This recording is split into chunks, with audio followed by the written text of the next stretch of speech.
GST. GST क्या होता है? Goods and services tax. Basically ये क्या है, पुराने जितने भी टैक्सेस थे उन सभी टैक्सेस को हटा करके एक नया टैक्स लाया गया इंडिया के अंदर, GST, goods and services tax, जिसने टैक्सेशन सिस्टम को बहुत ज़्यादा सिंपल कर दिया। इससे पहले की अगर हम बात करें तो पहले वैट लगता था, स्टेट टैक्स लगता था, ट्रांसपोर्टेशन टैक्स लगता था, अलग अलग टाइप्स के टैक्सेस लगते थे जो बिज़नेस करने में बहुत ज़्यादा दिक्कत आपको देते थे, क्योंकि बिज़नेस पे आप फोकस करोगे या फिर अलग अलग डिपार्टमेंट्स, अलग अलग टैक्सेस पे आप फोकस करोगे, तो उन सभी अड़चनों को कम करने के लिए गवर्नमेंट ऑफ इंडिया जीएसटी लेकर आया, जिसकी फुल फॉर्म है goods and services tax. Goods का मतलब होता है माल, सर्विस का मतलब होता है सेवा, टैक्स का मतलब होता है कर। तो माल एवं सेवा कर भी इसको बोला जाता है। जैसे आपने किसी से कोई माल खरीदा, सामान खरीद रहे हो आप, तो उस पर आप टैक्स दोगे। सर्विस पे टैक्स किस तरीके का होता है? जैसे मान लो हम आपको पढ़ा रहे हैं, एक सर्विस दे रहे हैं, कोई सामान तो नहीं दे रहे, तो इस सर्विस के ऊपर भी टैक्स देना होता है, जिसको सर्विसेज टैक्स बोला जाता है। तो पहले क्या था, सर्विस टैक्स अलग होता था, गुड्स का टैक्स अलग होता था। अब गुड्स एंड सर्विसेज टैक्स इकट्ठा करके कर दिया है। अब अगर हम बात करें गुड्स एंड सर्विस टैक्स की, बेसिकली ये तीन टाइप का ही होता है। 4 टाइप का पहले था, बट अब 3 ही टाइप का रह गया है। Central goods and service tax, state goods and service tax और integrated goods and service tax. Union territory बहुत ही कम यूज़ होता है। हम बेसिकली इन तीनों के ऊपर ही काम करते हैं। अब तीनों के ऊपर काम किस तरीके से होता है, जैसे आप आगे बढ़ोगे, central goods and service tax CGST, ये सेंट्रल गवर्नमेंट के खाते में जाता है, सेंट्रल गवर्नमेंट लेता है इस टैक्स को। State goods and service tax होता है जो आपका स्टेट गवर्नमेंट के खाते में जाता है, और integrated goods and service tax होता है, ये आपका सेंट्रल गवर्नमेंट के खाते में जाता है। बट कब जाता है वो आपको अभी मैं एक्सप्लेन करता हूँ। ये एक इलस्ट्रेशन दिया हुआ है, इस इलस्ट्रेशन पे आप देखोगे सप्लाई ऑफ गुड्स है, सप्लाई हो रही है गुड्स की। सप्लायर जो है वो कर्नाटका में रहता है और प्लेस ऑफ सप्लाई हो रही है तमिलनाडु की, यानी कि इंटर स्टेट हो गया। इंटर स्टेट का मतलब स्टेट हो गया चेंज, स्टेट चेंज हो गया तो वहाँ पर आईजीएसटी लगेगा। ठीक है, आईजीएसटी का मतलब integrated goods and services tax लगेगा। अब मान लो कोई एक पर्सन है, वो दिल्ली में रहता है, ठीक है, और दिल्ली से वो दिल्ली में ही माल बेच रहा है, दिल्ली में रहता है और दिल्ली में ही माल बेच रहा है, तो वहाँ पे आपका इंट्रा स्टेट हो गया। इंट्रा स्टेट यानी कि सेम स्टेट के अंदर काम हो रहा है, तो वहाँ पे सीजीएसटी और एसजीएसटी लगेगा।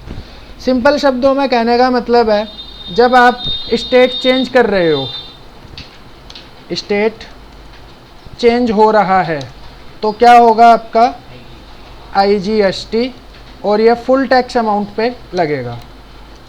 फुल टैक्स अमाउंट का मतलब है अगर 18% जीएसटी है तो पूरा का पूरा 18% आईजीएसटी चला जाएगा। ठीक है, और अगर आपका काम हो रहा है सेम स्टेट में, सेम स्टेट का मतलब दिल्ली से दिल्ली में काम हो रहा है, तो वहाँ पे लगेगा आपका एसजीएसटी और सीजीएसटी। ठीक है, और ये लगेगा हाफ हाफ, जैसे 18% टैक्स है तो एसजीएसटी लग जाएगा 9% और सीजीएसटी लग जाएगा 9%। क्लियर हुआ कंसेप्ट?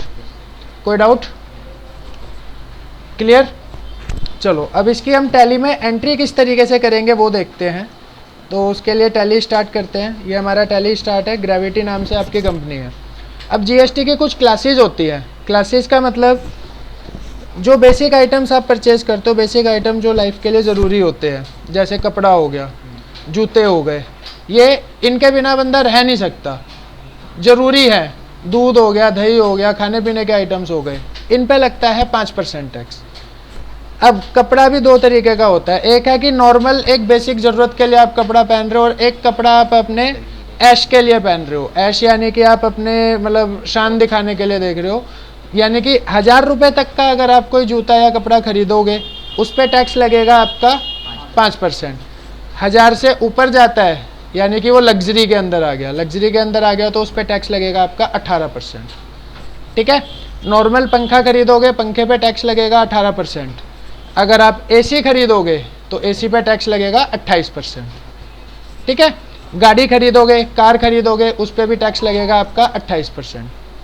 क्लियर हुआ? चलो अब हम एंट्री देखते हैं। जब भी आपको जीएसटी की एंट्री करनी होती है, आपको नॉर्मल जो भी आप लेजर्स बनाते हो टैली के अंदर, उनके साथ आपको 6 लेजर अलग से बनाने होते हैं।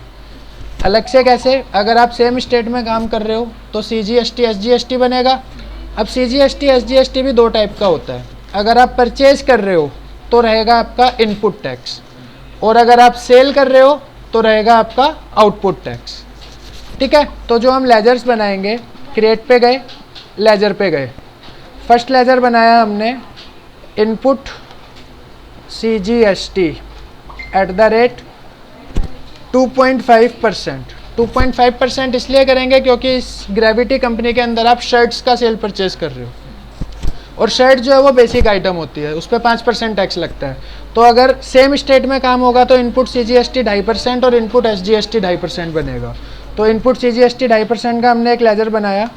अंडर में जाएगा ड्यूटीज एंड टैक्सेस। ठीक है, टाइप ऑफ ड्यूटी टैक्स में अदर्स जाएगा, और परसेंटेज ऑफ कैलकुलेशन में आ जाएगा 2.5% ऑन टोटल सेल्स। ठीक है, इसके बाद राउंडिंग मेथड में आप इसको नॉर्मल राउंडिंग कर दोगे और राउंडिंग लिमिट में 0 करके एंटर करके ये आपका फर्स्ट लेजर जो है वो क्रिएट हो गया जीएसटी एंट्री के लिए। इनपुट CGST बनाया। अब बनाएंगे हम इनपुट SGST @ 2.5%। ये भी रहेगा ड्यूटीज एंड टैक्सेस में, टाइप ऑफ ड्यूटी टैक्स में अदर रहेगा, परसेंटेज ऑफ कैलकुलेशन में 2.5% डाल के on total sales. Rounding method में इसको कर देंगे नॉर्मल राउंडिंग। ये आपका इनपुट CGST का लेजर और इनपुट टैक्स का लेजर बन गया। अब हम एक और लेजर बनाएंगे इनपुट IGST @ 5%। 5% का आधा आधा हो जाएगा तो 2.5% बना दिया। 10 पे क्यों होगा? टोटल टैक्स जो है वो 5% है, तो CGST आपने 2.5% बना दिया, SGST आपने 2.5% बना दिया, तो ऐसे ही IGST भी 5% पे बनेगा।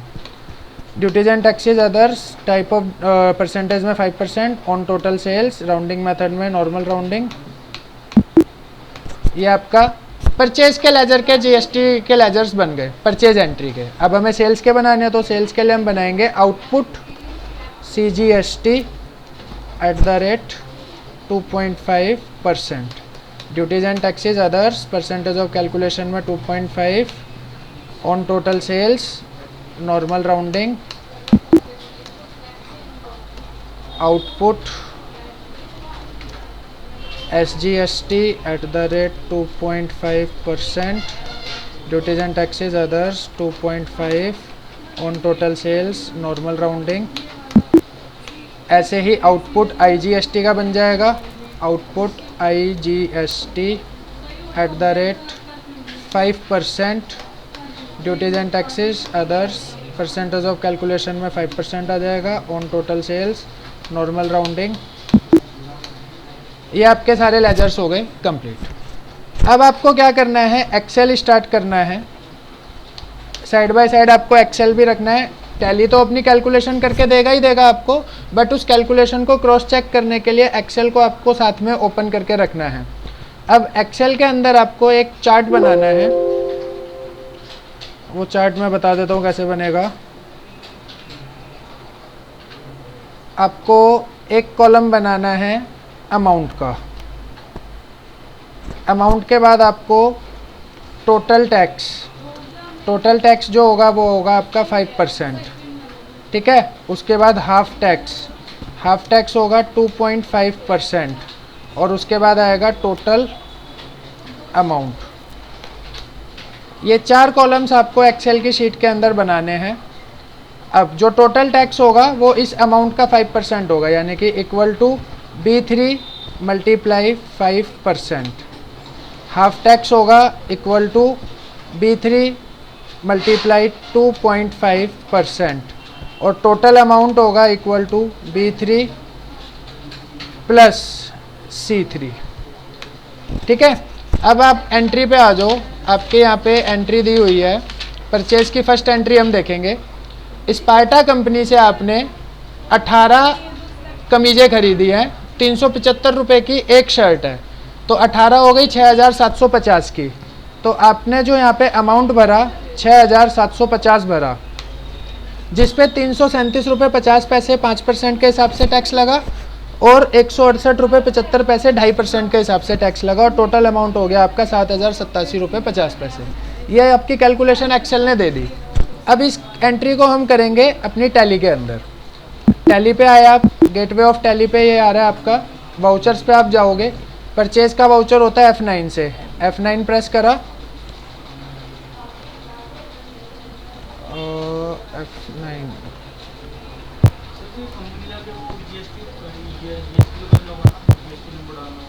नहीं वो करना होगा, बाकी नॉर्मल हो जाता है इसमें। एक मिनट, ये काम नहीं कर रहा है। ओल्ड F9 दबा करके आप परचेज के वाउचर पे आ जाओगे। पार्टी अकाउंट, पार्टी अकाउंट में आपको सिलेक्ट करना है स्पार्टा, क्योंकि आप स्पार्टा से माल खरीद रहे हो, तो आपने यहाँ पे स्पार्टा सिलेक्ट करा। स्पार्टा से आप क्या खरीद रहे हो, परचेज स्पार्टा, तो परचेज लेजर में परचेज स्पार्टा आ जाएगा। नेम ऑफ आइटम में डाला आपने स्पार्टा, यहाँ पे स्पार्टा आ गया।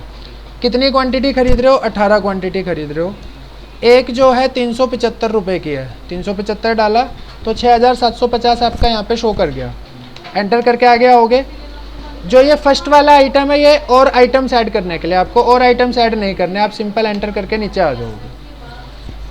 अब हम ये से मान के चल रहे हैं कि स्पार्टा कंपनी जो है वो दिल्ली में है और आप भी दिल्ली में बैठे हो माल खरीद रहे हो, तो यहाँ पे आएगा आपका इनपुट CGST और इनपुट SGST।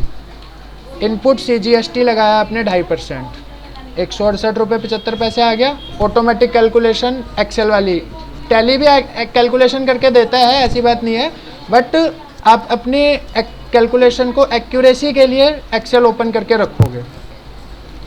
तो ये आपने बना दिया। इसके बाद इनपुट CGST के बाद आएगा आपका इनपुट SGST 2.5%। दोनों आइटम सेम, 7,087 रुपये 50 पैसे आ गया आपका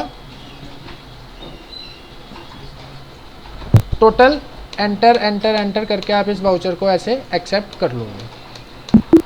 क्लियर हुआ? कोई डाउट? अब एक एंट्री मैं आपको करके दिखाता हूँ सेल्स की। सेल्स होता है आपका F8 से, F8 दबा के आपने सेल्स वाउचर पे आ गए। अब यहाँ पे सेल्स की एंट्री आप देखो, ये एंट्री है। क्रेडिट में सेल कर रहे हो आप, कोई पर्सन है SKU मैचर, उसको आपने एक कमीज सेल करी, ये किलर वाली स्पार्टा वाली करते चलो। चेक से आपने स्पार्टा सेल करा एक शर्ट, 450 रुपये की है, तो पार्टी अकाउंट में अगर आप चेक से पे कर रहे हो, पेमेंट एक्सेप्ट कर रहे हो, तो पार्टी अकाउंट में बैंक आएगा। आपने यहाँ पे अपना बैंक सेलेक्ट कर दिया, बर्बाद बैंक। बैंक सेलेक्ट होने के बाद सेल्स लेजर, क्या बेच रहे हो आप, स्पार्टा बेच रहे हो, तो सेल्स स्पार्टा आप सेल्स लेजर में डाल दोगे। नेम ऑफ आइटम में स्पार्टा डाला। कितनी क्वांटिटी बेची, एक क्वांटिटी, और एक का रेट जो है वो 450 है, 450 डाल दिया। अब सेल कर रहे हो तो आपका आउटपुट GST आएगा। परचेज पे इनपुट आया था, सेल पे आउटपुट जाएगा, तो आपने यहाँ पे आउटपुट CGST। और आप ये एज्यूम कर रहे हो कि आप दिल्ली में हो और आपने माल बेचा है नोएडा में, यानी कि स्टेट चेंज हो गया, दिल्ली से UP हो गया, तो आप यहाँ पे आउटपुट IGST पूरा का पूरा 5% लगा दोगे। ठीक है, आधा आधा नहीं लगाओगे। एंटर एंटर एंटर करके आप इस वाउचर को ऐसे एक्सेप्ट कर लोगे। क्लियर हुआ?